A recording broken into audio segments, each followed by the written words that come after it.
אוי, זה מדליק. ככה זה כיף יותר, זה לא. אתה מצטער על זה כיף לך? זה נחמד. את המשפחה זה שלה. מה שהיית יכולת לעשות אחרי הצהריים? מי זה הייתה ספירת המשפחה שלה שם בצהריים? אני בראתי שלי. כמה זה עולה דבר? זה 800. כמה עולה לצייר? 800 בלי מע"מ. כמה עולה לצייר? הפוך. 800 כולל טושים? כן. כמה? כולל טושים. כמה טושים? 5.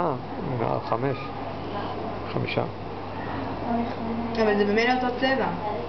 לא, אבל זה משתנה. זה מאיר בצבע אחר. אפשר גם להחליף את היד פה. תסתכלו, כל אנשי, כל העולם, תסתכלו מה שעושה פה. ראיתם איזה כיף.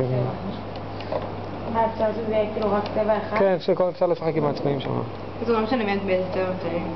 לצורך העניין. לא, בכל זאת אולי זה משנה. למה זה לא עובד עכשיו? מה קרה? זה כאילו כזה למסעדות. כן, מרק היום. כן, מרק היום. למה זה לא מעיר? מה זה הירוק? זה בסדר גמור. מה לכתוב? מה לכתוב? סנדוויצ'ים שווים בקטריה. זה ארוך אבל. לא, מבצע... תגידי לי משהו כאילו קצר. אחד במחיר של 2. כן. 2 פלוס 1. 2 פלוס 1, בדיוק. 2 פלוס 4. 2 פלוס 4. זה כל... זה בסדר גמור. כן. 4 שווה 6. אז לא, ככל זה נגמר, זהו, זה משהו אחר אולי.